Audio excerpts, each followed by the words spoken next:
Production.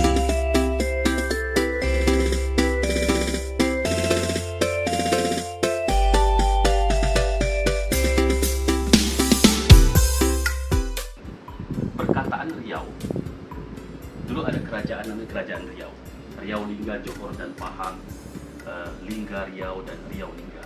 Nah, Kerajaan Riau itu pernah berpusat di kawasan di Hulu Sungai Riau. Perkataan Riau itu berasal dari perkataan riuh yang artinya ramai. Nah, jadi inilah perkataan kawasan yang bernama Riuh kemudian berubah menjadi Riau. Riau dalam konteks masa lalu, dalam konteks kesejarahan, dalam konteks kerajaan berada di sini, termasuklah Lingga dan Pulau Penyengat. Tapi Riau dalam konteks sekarang adalah satu kawasan provinsi yang berada di Sumatera. Ini bukanlah, jadi itu mesti di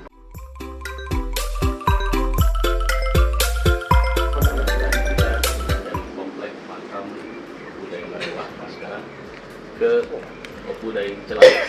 Opudai Celak ini adik dari Opudai Marewah. Ayahnya bernama Tan Ripurang Opudai Marewah. Marewah itu meninggal di Siantan, sekarang di Kabupaten Anambas, dan dimakamkan di situ. Jadi ada satu cerita dalam teks-teks sejarah ketika mereka ini menyeberangi lautan dari Sulawesi ke Tanah Melayu ini. Salah seorang saudara Daeng Celak ini, yaitu Daeng Menangun, bermimpi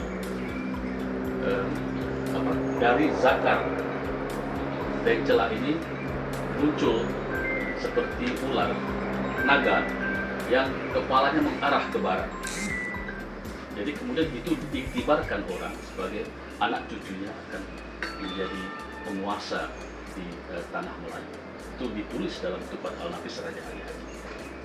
Setelah ikut Opudai Celak ini ikut berperang, menyelesaikan pertikaian di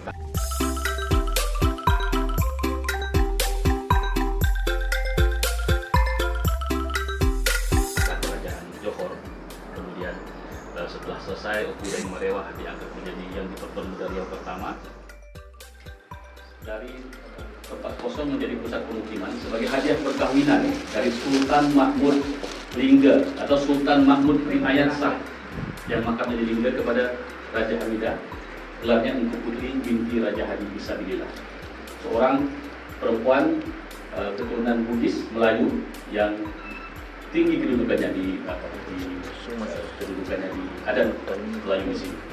Pernikahan Sultan Mahmud dengan Raja Hamidah ini bukan hanya pernikahan biasa, tapi juga ada nikatus si'asah atau perkawinan politik.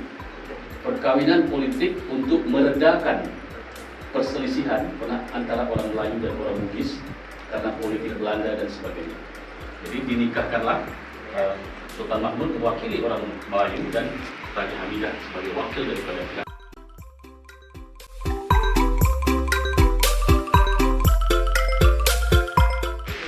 Ada satu masa jihad fisabilillah ketika membangun masjid Pulau Penyengat itu sekarang. Itu jihad fisabilillah, mengajak masyarakat untuk menyumbangkan tenaga, harta dan apa saja jihad untuk membangun masjid Pulau Penyengat yang ada sekarang. Kemudian jihad fisabilillah yang kedua, yang sebelumnya itu ketika pecah perang antara Riau melawan Belanda tahun 1782 sampai 1784 yang dipimpin oleh Raja Hadi. Perang mulai tahun 1782. Pulau Penyengat ini dijadikan sebagai salah satu pusat pertahanan utama negeri Riau. Karena pulau ini letaknya sangat strategis. Waktu itu pusat kerajaan berada di hulu Sungai Riau, tadi yang kita kunjungi tadi. Jadi yang akan masuk ke pusat kerajaan harus melewati pulau ini. Jadi itu diletakkan benteng-benteng dengan perlengkapan perang. Selama hampir 9 bulan Riau, Pulau Penyengat, Tanjung Pinang itu dikepung oleh satu armada Belanda yang besar dengan kekuatan ribuan personil, kapal-kapal besar selama 9 bulan. Perang episode pertama itu dimenangkan oleh